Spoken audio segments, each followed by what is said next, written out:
2025, meeting of the Wilson School Board. Roll call, please. Mr. Case, Here. Mrs. Denny, Here. Mr. Hart, Here. Mrs. Casper, Here. Dr. Kennedy, Here. Mr. McCray, Mr. McCree, Here. Mr. Schneider, Here. Mrs. Cocker. Here. 8 present, 1 absent. And thank you to everyone for their patience in waiting for the start of our delayed meeting this evening, especially our JROTC, who is here for posting of colors. So everyone please rise for the posting of the colors.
Thank you, as always, to our JROTC. This evening, under communication, we have our 2030 plan, and I'm going to hand it over to Dr. Trickett.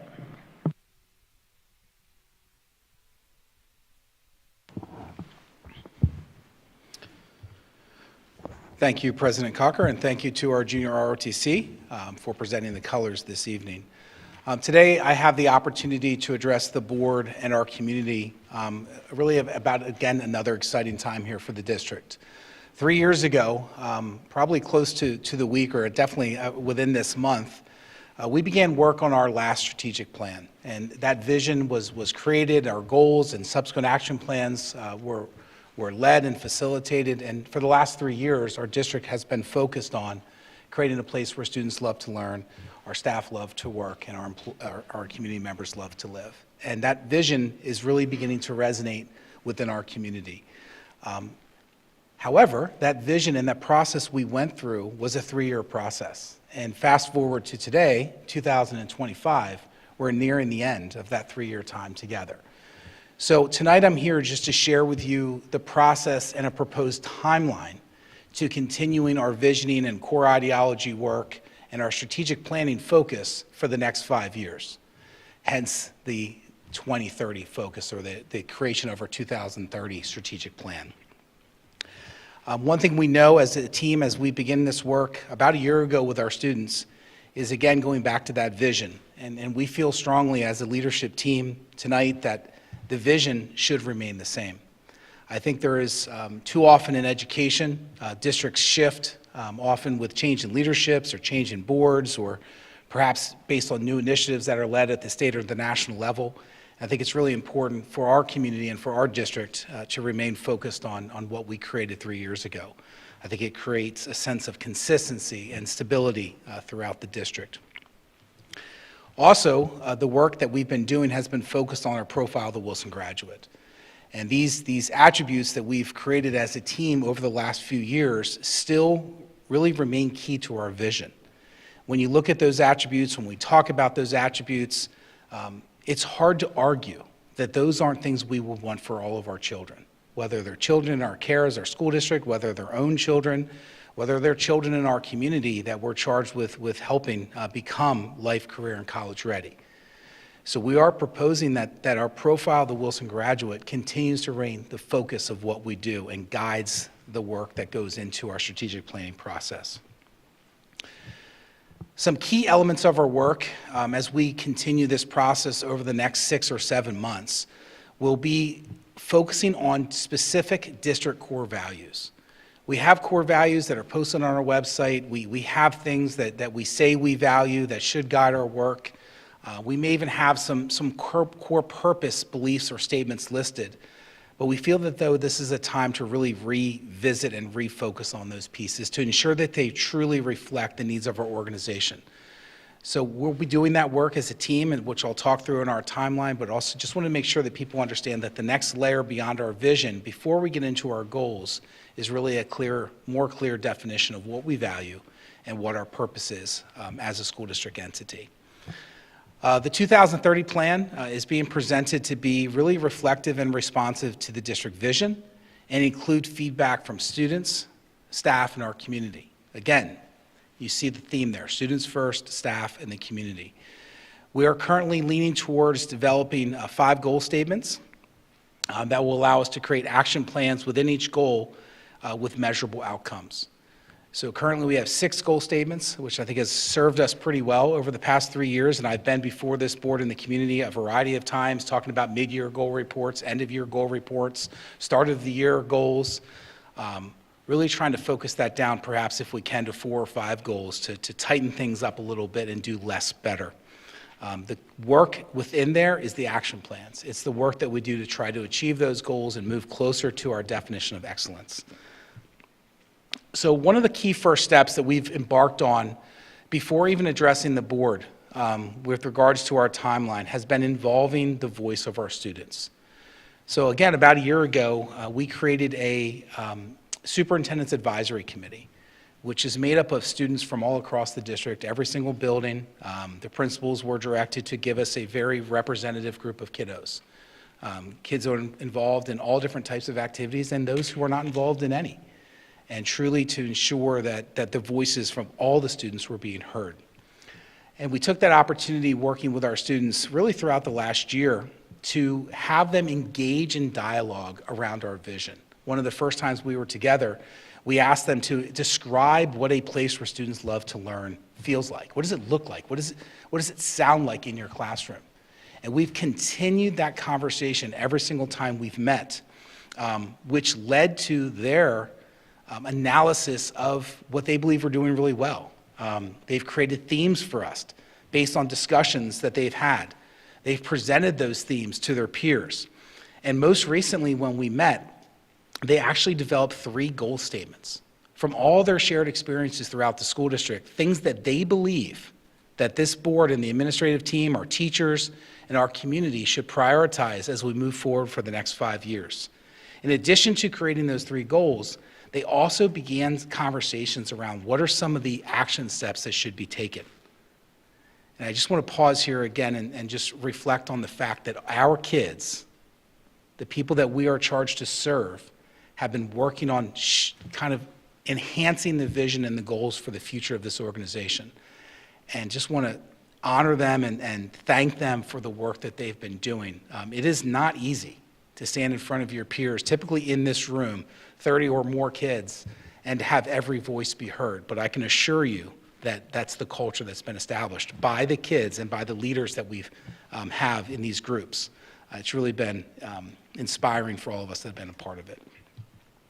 So the last piece is, on the last bullet point there, is they also took some time to talk about some core values. What are some of those things that they believe the district should be committed to as we move forward? And again, as we continue with this process and we start to show you some of the things they came up with, I am sure you will be impressed and probably agree with a lot of the feedback they've provided. So again, they serve at the core of what we do, the kiddos, and that shows you that in January we had our last advisory committee meeting where they really continue to push these ideas and these goals forward. I'm going to just go through a couple highlights over the next 6 or so months here to make sure that the board has an opportunity to provide us with feedback or any thoughts on different ways to engage the community more comprehensively. So you can see that over the next couple of months here, we will be kicking off some work on this core ideology, making sure, again, that we have a solid purpose statement and values in place that will guide the planning process. Today, February 18th, we are doing our first community presentation to the board and to the community. Tomorrow, actually, we will be meeting with our larger administrative team to go through a similar slide deck and make sure that they are aware of the process and how they fit into this important work that we're doing. Later this week, we will be issuing surveys to get some perception data from our community, again, focused on our students, our staff, and community members. So our team in the communications department has worked to create a very quality tool, asking specific questions that we feel, if asked to everyone, should give this group good information to move forward from. In addition to the survey data that we'll be collecting, there will be a variety of different team meetings that we will have face-to-face conversation, specifically targeting some of our lead teachers. This is not a comprehensive, exhaustive list, but a list of some of those folks that we will be targeting to engage. We have teacher lead learners all throughout the organization. We have mentor teachers who are really in charge of caring for our new teachers and supporting our new teachers. These are kind of our master teachers that have proven to excel in their craft. Obviously, we'll be working with some of our administrative team and the board to really dig into the data that we're collecting. So from March to May, kind of in the spring months leading up to graduation and the end of the year festivities, we'll be continuing to work as a core strategic planning team. That's a smaller team that's been assembled to review, again, all of this data that's coming in addition to the perception data that we have. We're also going to be continuing to dive into specific target areas: attendance, participation in activities, behavior, student achievement, and all other data points that we have that come to us more as quantitative measures.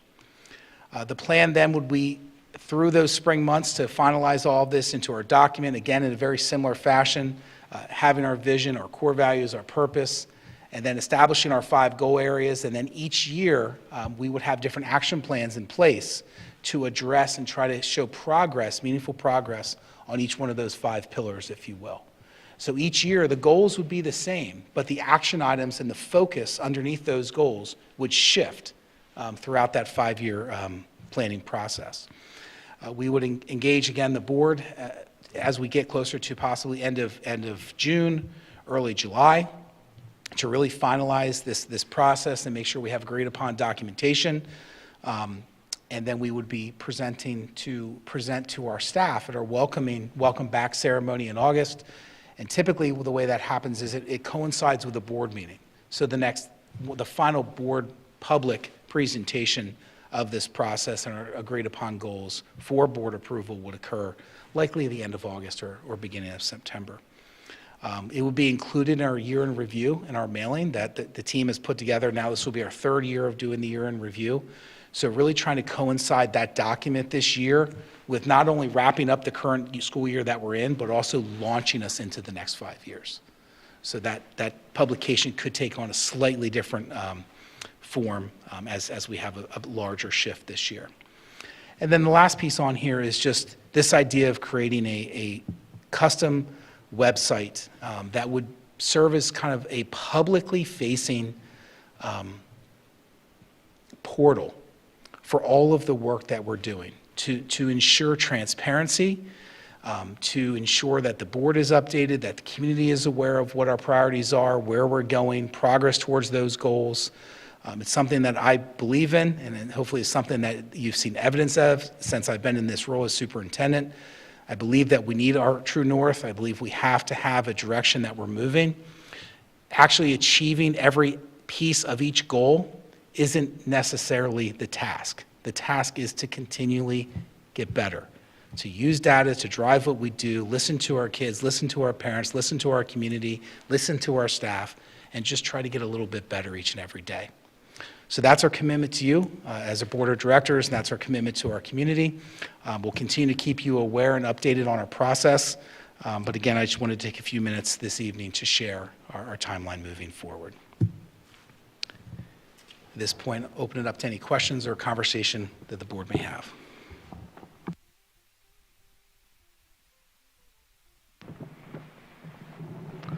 Well, Dr. Trickett, I appreciate your presentation on that and filling the board in. I can't believe that our first 3 years are in the books, basically, heading on to another 5. But I appreciate personally that it's not just a checklist right? Of, okay, we've achieved that, done. Because that's not really how education works, right? We're continuously doing the same thing every year because we continuously get new students every year, and we're just slowly guiding them towards, you know, the end goal, the end direction. So more of like a framework or a guide.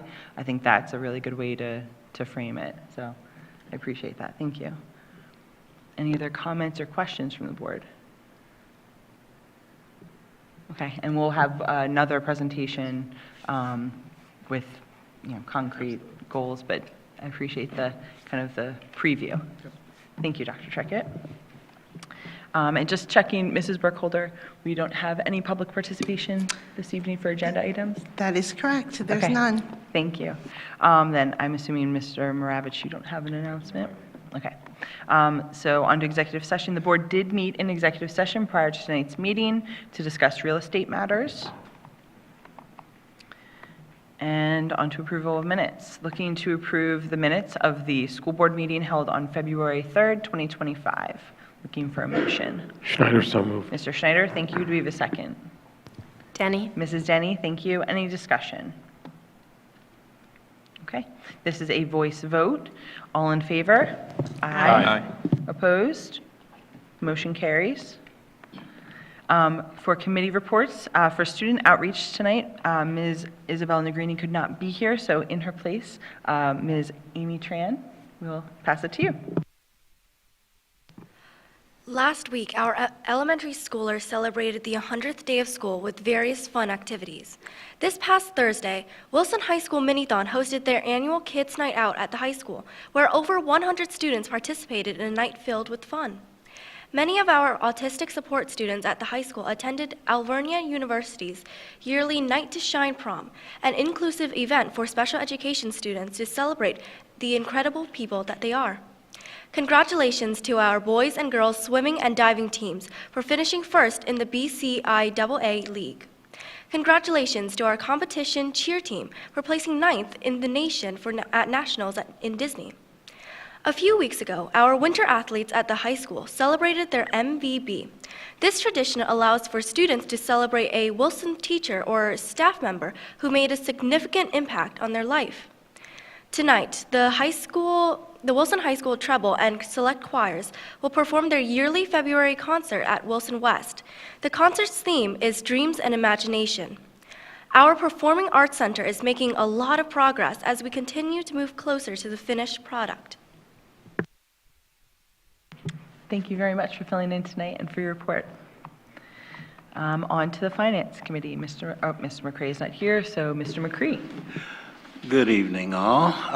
Well, at our finance meeting on last Thursday, we discussed a number of issues, concerns.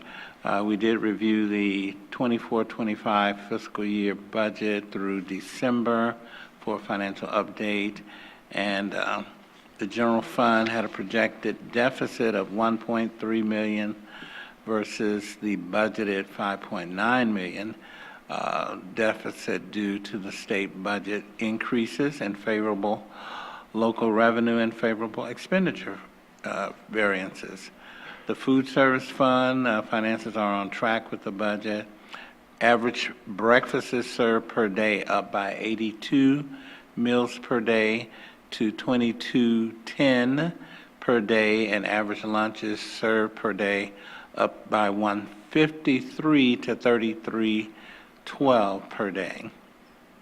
The Early Learning Child Care Fund, 10 less students than budgeted, therefore tuition revenue slightly down. However, on track with the budget overall. Pre-K Counts grant was increased by the state from $10,000 per student to $10,500 per student, increasing the overall grant to $945,000.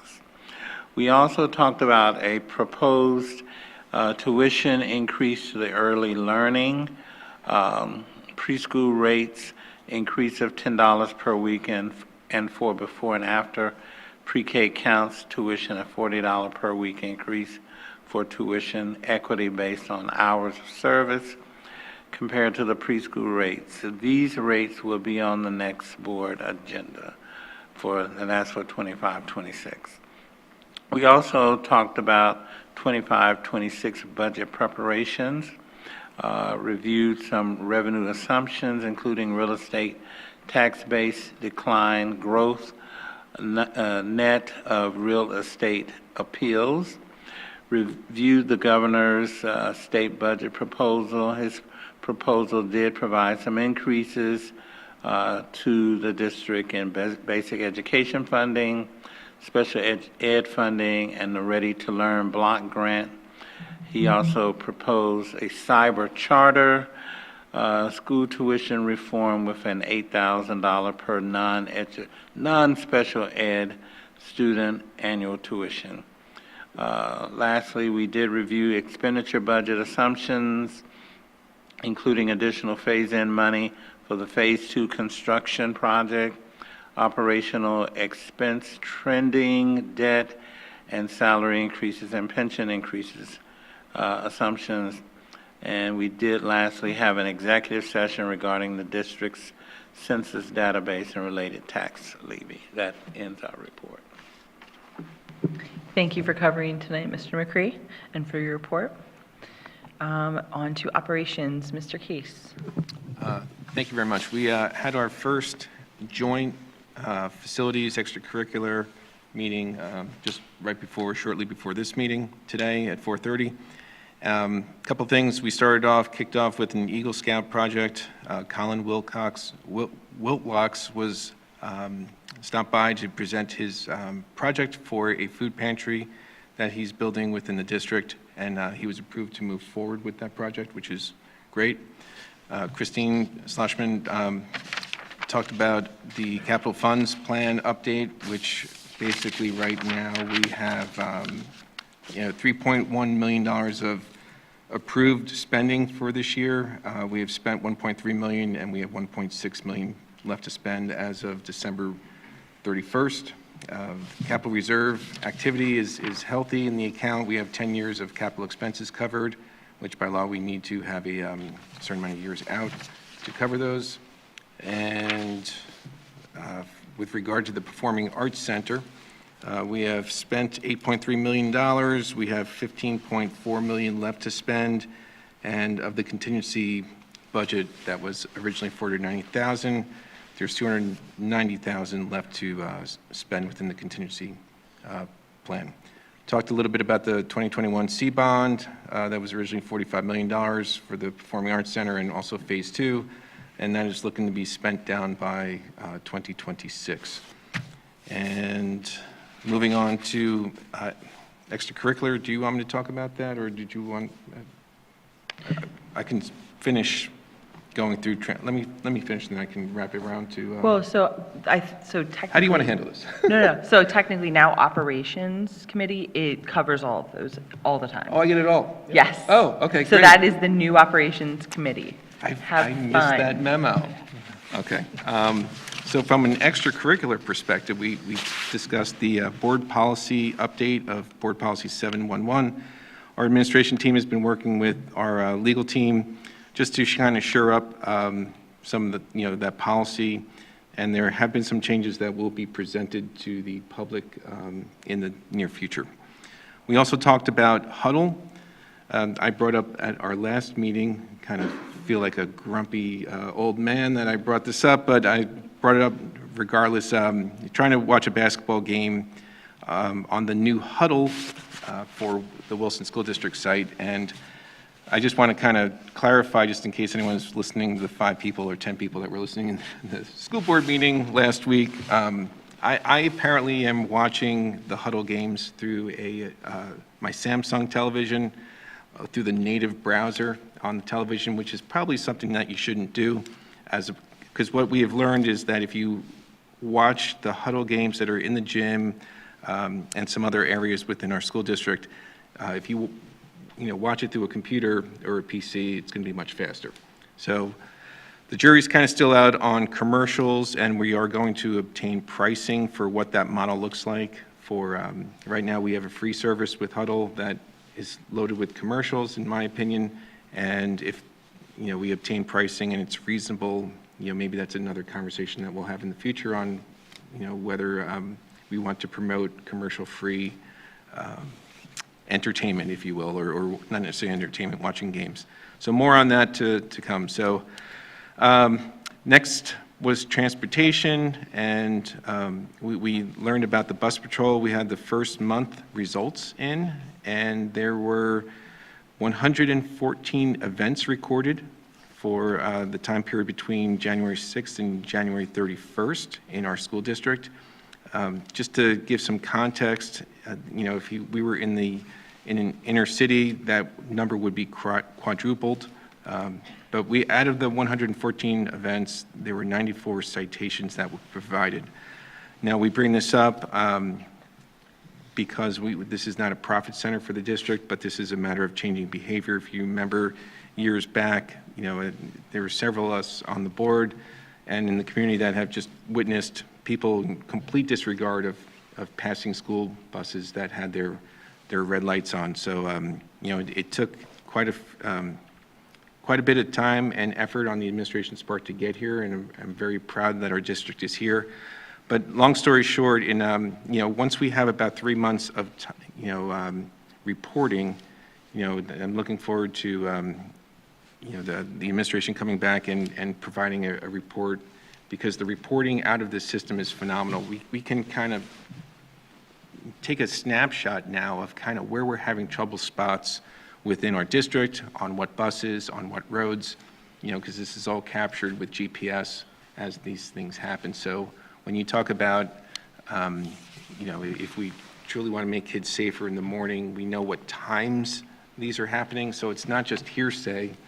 We actually have proven record of where to kind of focus points within the district. So that more to come on that. I want to kind of keep that brief, and Mr. Randy Williams will talk about that in the future as we have more data. With regard to facilities, we had a property update and impact on the administration building. We're looking at potentially, looking at properties in the district, and there'll be more to come on that, with potentially opening up 11 more classrooms from, moving, and this is all beginning of the conversation of moving administration out of this building, or parts of administration out of this building, and making classrooms, which would almost be able to be done relatively quickly and at a low cost. We have currently right now teachers that are sharing classrooms, that don't have classrooms, that are teaching from carts. So this is, as with the growing district, this is some of the challenges that we have in place. And we did have an executive session discussing real estate in the district, and potential locations that we can potentially do that. So anyways, more to come on that. I don't want to speak too much about that. Mr. Simcox discussed bathrooms in the lower house. We're getting quotes for that, and we'll start that this summer, most likely shortly after school ends. And also an update on the West Middle School lighting project. There is a outdated and unsupported lighting system within West, and we have had proposals. We talked about dimming and versus non-dimming. We were at first looking at non-dimming lights, and based on what we're doing over at Southern with dimming, many other school districts are making it a requirement for any of these new lighting systems having to have dimmers. We are looking now at the dimmer, functionality within the project.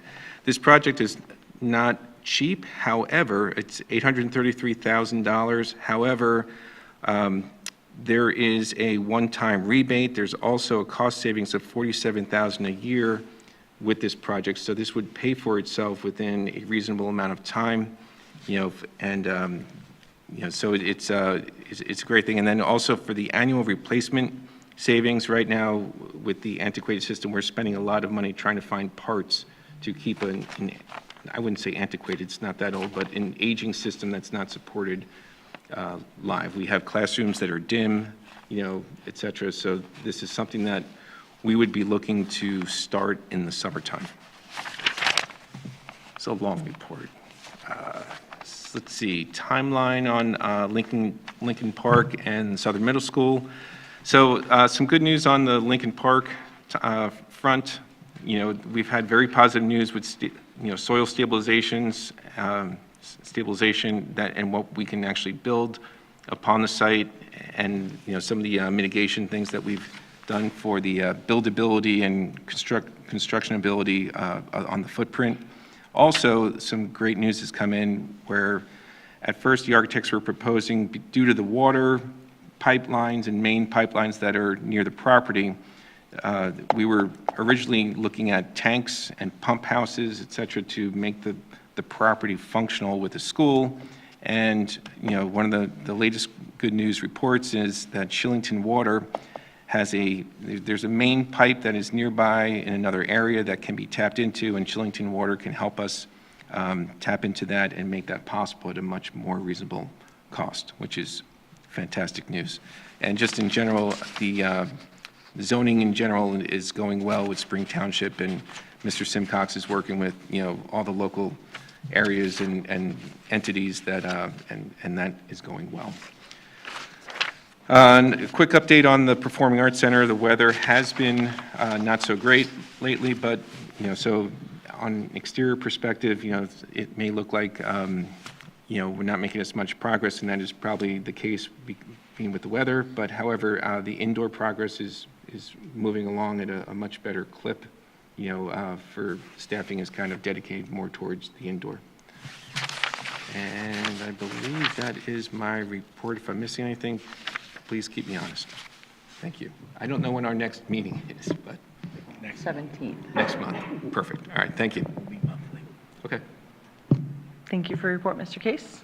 Sorry to throw that curve. You are now the master of all operations. So, okay, on to student experience. Mrs. Denny.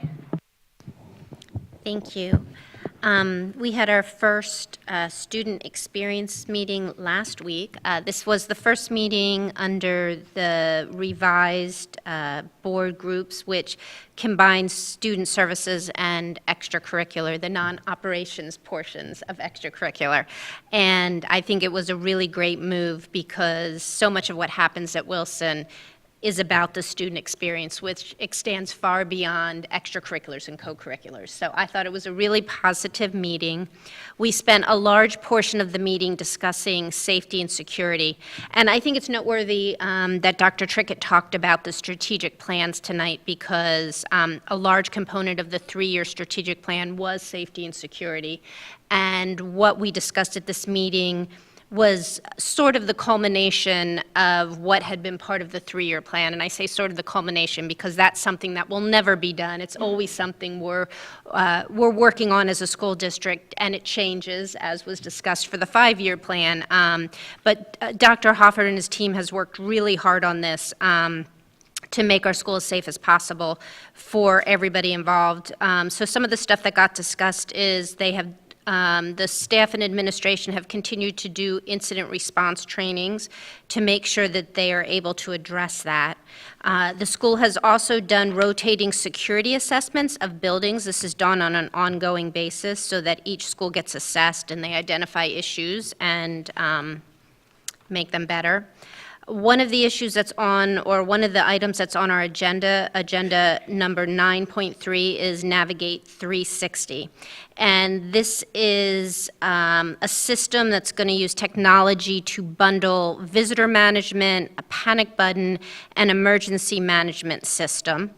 I think this is a really exciting opportunity for our school because in terms of listening to staff, listening to concerns that they have, I know in talking to staff, I had heard some concerns about what if something happens in the building, how do we reach out? And one of the things this is going to do is bring a sort of panic button that can differentiate between, do we have an emergency situation involving somebody in the building, or is there just a more minor issue? And that they can get an immediate response. And sometimes I suspect staff doesn't always think their concerns are being heard, but it takes time to deal with this, and this is one of the things that they're looking at doing. The system will also allow them to immediately know who is in the building, and so if there is an emergency, whether it's a weather emergency or something else, they can right away see who is in the building and where they are at and address that. So this is being paid for out of grant dollars, the Pennsylvania Community Crime and Delinquency grant dollars. So it's not free, but it's not coming out of our budget monies, which is always a bonus. And even though this wasn't specifically discussed at the meeting, I can't end the safety and security portion without noting that this past week was School Resource Officers National Day recognition, and we have Officer Johnson here, and I want to thank Officer Johnson, Kaiser, and Glass for the role they play in keeping our students safe. So I just wanted to add that on. Another issue that we discussed at the meeting was special education. There was a request for proposals for a therapeutic emotional support at the elementary level that has gone out, and we're going to hear more about that in the coming months. But I wanted to bring it up at this meeting because we discussed it at the committee meeting, and this again is a way that our administration has tried to look at situations that we've addressed in the classroom and try to find a way to look at it to benefit our staff and our students. Currently, we do not have any systems in place within the entire county to address emotional support. And when we have students that need those kinds of special services, they often have to go out of the county. There's a cost there in terms of the cost of per diem, the cost of transportation, and for these students having to leave our district. And so bringing this in-house is going to be good for everyone involved. And it's going to be good for our staff to have that kind of support. Special education in general is something that all schools are having to deal with. And to put it in perspective, here at Wilson, in terms of our numbers, in 2007, we had 905 special education students. Today, we have 1,380 special education students. That's 20% of our student population. 1 in 5 students at Wilson is special education. And there's extra responsibilities that come with educating special education students. There's also additional legal mandates that come with that. So our administration, our school board recognizes that and are constantly looking at ways to address that. So I look forward to hearing more about the planned program for that in the coming months. We talked about the counseling and mental health in general. The Cook Center Mental Health Series and parent coaching has been going on for a while. If you get the different notifications through the school district, you may have seen that. They've been doing different topics, and it goes out on, there was one recently on suicide. They have some in-person sessions that have been happening here. They have some things that you can go online and you can watch. It's on our parent resource page. Some are in Spanish. They're also all in English. And there's even parental coaching, which I think is really great. So if you're a parent that's struggling, this is a resource that's available for you. If you have trouble finding it, you can reach out to the counselors in your child's school, and I'm sure they can direct you to it. This is also paid for out of the grant monies. We talked about the Martin Luther King Day events, which sadly had to be canceled because of the weather, and they are looking at rescheduling them. The elementary events, I believe, involved food, so they're looking at rescheduling those relatively quickly, and that'll be during the day. The secondary events will be done after school. And they're looking at what the process for next year to honor and recognize Dr. King's legacy and how to do service to do that. And then the last thing we discussed that I'll just touch on briefly because Dr. Trickett talked about it is the Superintendent's Advisory Council, which I don't know if other schools do this, but to bring in students from every single school, all different age groups, to help drive the narrative of what our goals are going to be as a school district. My understanding is these students are very willing to share their thoughts, and I think that's wonderful because as a school district, we as adults need to decide what is best, but getting the input of our students is so important. and that those ideas were part of how the board and the administration is going to decide the 2030 goals. So for the students that are involved in that, I want to thank you for your input, and I look forward to hearing more about that in the coming months. So that is the report, and our next meeting is next month. I don't know the date, but I'm assuming it's the second Wednesday. Thank you, Mrs. Denny. Next up, Public Relations, Mrs. Troutman. Good evening, everyone. First, we want to inform our community that kindergarten registration for the 25-26 school year will open online on March 3rd. We will promote registration also through all of our district communications channels, and we are very excited to welcome our newest class of Bulldogs to the Wilson School District. Next, I'm excited to share our 6-month social media report. So this report that you see is our July to December report, and this report highlights consistent growth across the district's social media platforms and provides insights into key audience demographics. So while we don't have age-specific data for users under 18 years of age, which makes it challenging to measure student engagement, platform trends indicate that younger audiences are more active on Instagram, not surprisingly. And in contrast, Facebook continues to engage millennials and older generations. Again, not surprising, but still of note. Another trend that we're noticing across all platforms is the strong performance of posts featuring our students. And if you look at the report, you can see those are 2 of our top posts from the last 6 months, which is pretty amazing. So our highest performing content on Facebook and Instagram includes students from various grade levels, which continues to demonstrate the community's interest in student-centered posts. Lastly, we're excited to share that our Facebook account surpassed 10,000 followers. So this happened shortly after the new year, and this is a very significant milestone in our community engagement efforts. So that's a big deal whenever a Facebook account reaches that 10,000. So we're very excited about that. So I would like to publicly thank Sam Weitzel, who's our digital media coordinator, who also made this lovely report, and all of our student interns, Isabel Negrini, Julia Trickett, and Emily Koch, for their leadership in ensuring that our social media presence continues to allow the district to celebrate our students, staff, and community.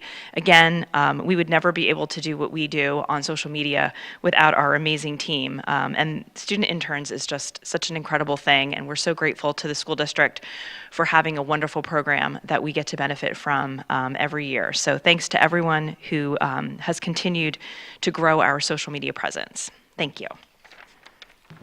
Thank you, Mrs. Troutman. Are there any additional board member appointment reports? I'll just a quick public service announcement with regard to the Education Foundation, and the Iron Chef competition is coming to town. Again, Sunday, March 23rd from 1 to 4 p.m. here in the gym, and it's going to be a great time. You know, tickets are still available. There's sponsorship opportunities and donor opportunities. There's vendor lane, People's Choice, the chef competition. It's all great stuff, great food. If you have not been there, you will not walk away hungry. So please join everyone. It's a great time. Thank you.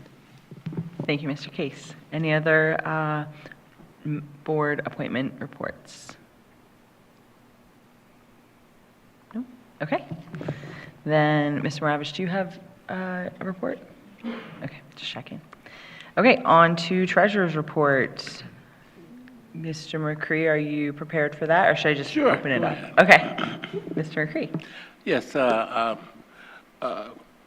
move to approve the 4.1 item, request to approve the treasurer's report, investment report, general and capital funds, financial reports. Thank you, Mr. McCree. We have a motion for 4.1. Do we have a second? Denny? Mrs. Denny, thank you. Any discussion? Okay, roll call, please. Mrs. Casper, Yes. Dr. Kennedy, Yes. Mr. McCree, Yes. Mr. Schneider, Yes. Mr. Case, Yes. Mrs. Denny, Yes. Mr. Hart, Yes. Mrs. Cocker. Yes. 8 yes, 0 no. Payment of bills, Mr. McCree? Request to pay all bills as outlined in, excuse me, 5.1 of the agenda for tonight. Okay, thank you. We have a motion for 5.1. Do we have a second? Denny? Mrs. Denny, thank you. Any discussion? Okay, roll call, please. Mrs. Denny, Yes. Mr. Hart, Yes. Mrs. Casper, Abstain. Dr. Kennedy, Yes. Mr. McCree, Yes. Mr. Schneider, Yes. Mr. Case, Yes. Mrs. Cocker. Yes. 7 yes, 1 abstain. And should we even it out with the financial reports, Mr. McCree?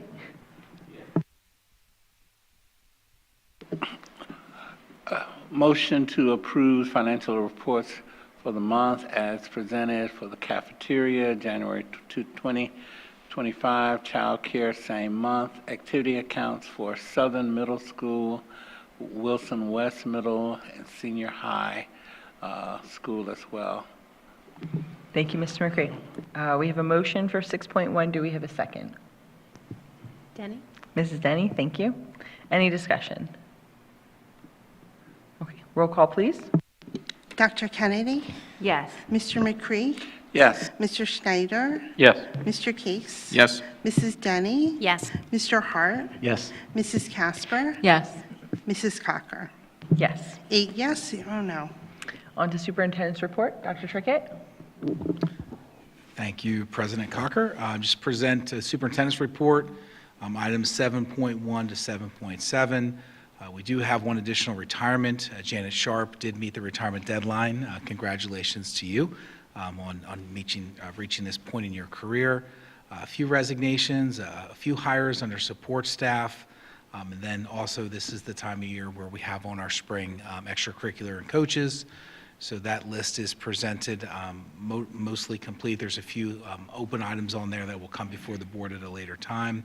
And a welcome to Luke Scaporia, who is listed as a daily sub, will be helping us out at physical education over at Shiloh Hills.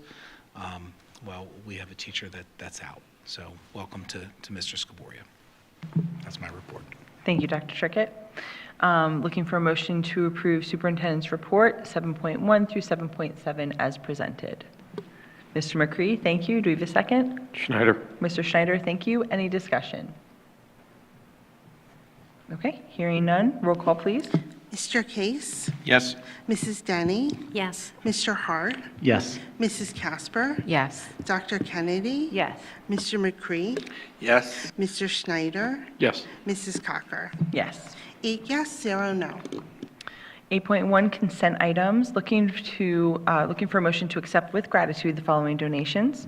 To accept a stipend from the Lancaster Lebanon Intermediate Unit 13 in the amount of $600 for the design and creation of the student team's prototype in the 2025 Governor's STEM competition. Looking for a motion for 8.1. So moved. Case? Mr. Case, thank you. Do we have a second? Dr. Kennedy, thank you. Any discussion? Okay, hearing none, this is a voice vote, so all in favor? Aye. Opposed? Motion carries. Under Student Services, 9.1, request approval of the 2025-26 school year calendar is presented. 9.2, request the adoption of a settlement agreement and waiver as presented. 9.3, request approval of additional service subscription with Navigate 360 pending solicitor review and approval. 9.4, request approval of a settlement agreement and waiver for a high school student to be held in a compensatory education fund inclusive of attorney fees in exchange for a full waiver of past claims as presented. Looking for a motion to approve student service items 9.1 through 9.4. Denny? Mrs. Denny, thank you. Do we have a second? Mr. McCree, thank you. Any discussion? Dr. Trickett? Thank you. Tonight, on item 9.1 is the school calendar. If we could just open that up, please, Mr. Fitterling. I know that every year, this is a much-anticipated document for our community, for our staff, and perhaps even for our kids. A couple highlights. We'll go out in a communication to those groups tomorrow. Probably the most important date up there for everyone to circle is the best day on the calendar, August 25th, which is the first day of school for kids, and hard to believe in August of 2025. One thing you will not see on this calendar, however, is a student and staff count. So I just want to address that very quickly for all of the different folks that are listening to this conversation. PA law changed, I believe it was in 2023, which affected the subsequent calendar creations that we have. And for years, we built into our calendar what was called Act 80 days. And those Act 80 days were, again, a provision of the law which allowed us to create time in the calendar for teacher collaboration, professional learning. And there were very specific pieces that we had to meet in order for those days to be deemed Act 80. When the law shifted away from that, what it did is it said that we have to either meet a total hourly count for our students or a total number of days. In the past, that law said and. So for example, in the high school environment, it's 180 days or 990 hours. In the past, it was and. And initial thought in reading the law as it was changing, like, that's great. You're giving more flexibility to LEA, more decision-making power on the local boards. However, one of the consequences of that, and we're still trying to work through this, is the removal of that Act 80-day provision. So in essence, it really changed the dynamic of our calendar. So what you see in this calendar is the removal of those Act 80 days. What you will see are green days, which we call professional learning days. And we have the discretion within the law to have those days for teachers, to have collaboration time, to have work time, to do professional learning activities and goals that we have established. But again, you will not see Act 80 days, which is a change from prior calendars. The other piece that you won't see in our calendar, as you might see as much in other district calendars, is half-days and early dismissal days. Many school districts across the region, including in Berks County, have opted for the 180-day allotment. So what they will do is they will go, and there's no good or bad, it's just what we're seeing as the trends of the county, is they will throw in 10, 11, or even more partial school days. Where their kiddos will come in and they'll be dismissed early at whatever time they determine. We do have some early dismissal days, however, they are the 11 and the 11:45 dismissal. Again, a few years ago, we attempted the 1 o'clock and the 1:45 dismissal, and the feedback we received from our parents in the community was not positive, and that also matched the feedback we received from our professional staff members. So this calendar limits the half days. It maximizes full days of instruction, and uses the 990-hour allotment. So a lot of math goes into that, making sure that instructional minutes are calculated properly. There are 2 inclement weather makeup days built into this calendar, which is pretty similar to our calendar from this year. But we also have a little bit of flexibility there if we would have a difficult winter next year. Hopefully it's smooth sailing. But there is some flexibility in there where the board could make some additional decisions and possibly change the calendar if we have a tough winter. So I just wanted to highlight a couple of those pieces, and then the last piece for the community would be graduation date. I know that's always an exciting time at the end of the school year. Just want to make special note that the graduation date is scheduled for June 5th, with a rain date or inclement weather makeup date of June 6th. Lastly, we've talked in small group about creating a kind of a use of time calendar task force as we go into next school year and getting that conversation up and running. It's really difficult to achieve our goals when our teachers and our professional staff members are stretched as thin as they are. In this calendar, they are in front of kids a lot, and that's great, and that's how we have our greatest impact. But just like every other profession, we need time to work on looking at data, to talk about how we can better meet the needs of kids. And unfortunately, I'm not sure this calendar allows us to achieve all of those goals. But we're committed to trying to make the calendar better each and every year, and I'm hopeful that the calendar will look different in 26, 27.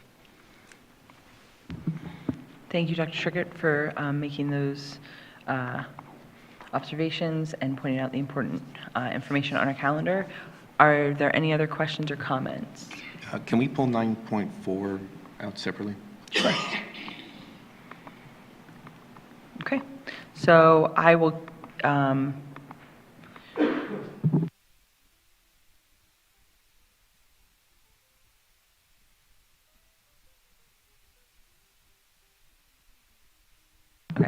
Okay, so we'll just be voting on 9.1 through 9.3 at the moment. Any other comments for student services? Okay, hearing none. Roll call for 9.1 through 9.3. Mr. Schneider, Yes. Mr. Case, Yes. Mrs. Denny, Yes. Mr. Hart, Yes. Mrs. Casper, Yes. Dr. Kennedy, Yes. Mr. McCree, Yes? Mrs. Cocker. Yes. 8 yes, 0 no. And then 9.4, any other discussion or comments? Okay, roll call, please, on 9.4. Do we need a Oh, we have to do a motion? separate one. Okay, I gotcha. So we're just saying, okay. Let's try that again. All right, looking for a motion for 9.4 as a standalone. Mr. Hart, thank you. Do we have a second? Mr. McCree, thank you. Any discussion on just 9.4? Okay, then roll call on that item, please. Mr. Case, No? Mrs. Denny, Yes. Mr. Hart, Yes. Mrs. Casper, Yes. Dr. Kennedy, Yes. Mr. McCree, Yes? Mr. Schneider, Yes. Mrs. Cocker. Yes. 7 yes, 1 no. On to technology and media, 10.1, request approval for a 5-year renewal agreement with SysCloud for Google Workspace backup at an annual cost of $9,048, billed annually. And 10.2, request approval for a 5-year renewal agreement with GoGuardian and Pear Deck Learning for GoGuardian admin web filtering at an annual cost of $24,921, billed annually. Looking for a motion for items 10.1 and 10.2. So moved. Case? Mr. Case, thank you. Do we have a second? Schneider. Mr. Schneider, thank you. Any discussion? I just wanted to talk real quick about the GoGuardian, because, you know, in the past, some questions have come up with GoGuardian. We've had it, we didn't have it, maybe from the perspective of educators within Wilson. This GoGuardian, I was excited about when we first saw it on the board agenda, but this GoGuardian has many modules. This is specifically web filtering. If you can imagine, as an educator in a classroom, you have, 15 to 20 students with their Chromebooks out, and you can't see what they have on their screen, if there's people playing games, et cetera. Makes teaching in a classroom at times, or could at times, potentially difficult. In the past, we have had GoGuardian classroom management, and this is not part of that. However, the administration is looking at ways where if we all have Google Chromebooks and the teachers have Google Chromebooks, there is a potential for, I guess Google's coming out with something that has a way for a replacement of GoGuardian classroom management that we have potentially access to for a reasonable price. But that will be in the future as we take the Dell computers that teachers have and roll them into Chromebooks. So I just wanted to make that clarification if there's any teachers watching, because this was a topic in the past. Thank you. Thank you, Mr. Case. Any other discussion for technology and media? Okay, hearing none, roll call, please. Mr. McCree, Yes? Mr. Schneider, Yes. Mr. Case, Yes. Mrs. Denny, Yes. Mr. Hart, Yes. Mrs. Casper, Yes. Dr. Kennedy, Yes. Mrs. Cocker. Yes. 8 yes, 0 no. Under Finance, 11.1, request approval of the budget transfers dated January 6, 2025 through February 12, 2025 as attached. Looking for motion for Finance item 11.1. Mr. McCree, thank you. Do we have a second? Denny? Mrs. Denny, thank you. Any discussion? Okay, hearing none, roll call, please. Mr. Hart, Yes. Mrs. Casper, Yes. Dr. Kennedy, Yes. Mr. McCree, Yes? Mr. Schneider, Yes. Mr. Case, Yes. Mrs. Denny, Yes. Mrs. Cocker. Yes. 8 yes, 0 no. Under policies, we have a first reading this evening, which means we are not voting on the item, but policy number 247, hazing. We will have a second reading next meeting. Under miscellaneous, our enrollment as of February 13th, 2025 is 6,485, which is a decrease of 9 from the previous report on January 20th, 2025. We do not have any public participation on non-agenda items this evening, so looking to the board for any other business. Mr. Hart. I just want to thank Spring Ridge Elementary School. I was recipient of their cards for School Board Appreciation Month. They were outstanding, the students and staff. I really appreciate the effort you put into it. The cards are great, the words are meaningful, and I truly appreciate it. And Dr. Hart took the time to read every single one to me, so thank you very much to all of you. I truly appreciate it. Thank you. Thank you, Mr. Hart. That's really touching. I received mine from Cornwall Terrace, and 2 of them had an invite to come to their teacher's classroom, so I might have to fulfill that request. So they were really amazing cards from all different grade levels. Any other business from the board? Dr. Kennedy. I would just want to give a shout out to our transportation department, especially considering all the odd weather we've had and misdiagnosed weather by our weather people. I know that it's definitely, I would never want to trade places with Dr. Trickett, having to make that call. I do appreciate the fact that our superintendent has teenage drivers, and you can tell he keeps that in mind, unlike our certain college people who may not call school. Although there's only a few months difference between a high school teenage driver and a college teenage driver. But our transportation department really does a great job. I think one of the things I'd like to point out for the 10 people that are watching this online is people don't know how early our kids leave. My boys and those of us that live out in the outer realm, Patrick's bus comes at 6:35 in the morning.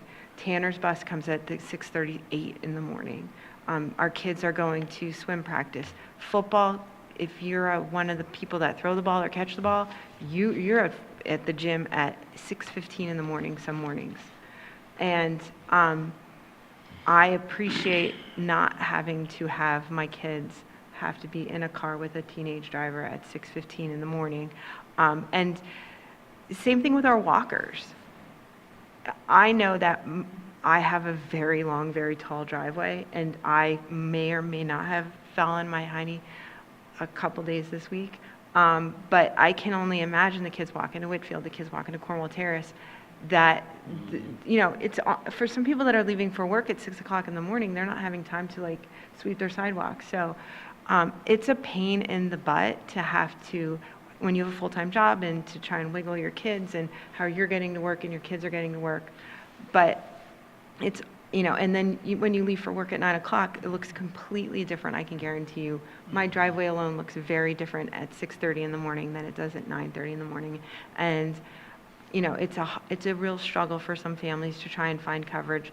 But I think that when we err on the side of safety, that you can't go wrong for that. So, I do genuinely appreciate that, and I genuinely appreciate those bus drivers that are up at 6 o'clock in the morning, 5:30 in the morning, reporting, are we going or are we not going, and making sure our buses are clean of snow, and our kids are somehow on time, all the time. So a big shout out, considering the 14 inches we were supposed to have on Thursday, and now it's going to be dry as a bone. So, yeah. Yeah, I hear a little disappointment in your voice that we didn't have a foot of snow. Thank you, Dr. Kennedy. Any other business from the board? I just want to add, the Stop Finder app is such a great tool.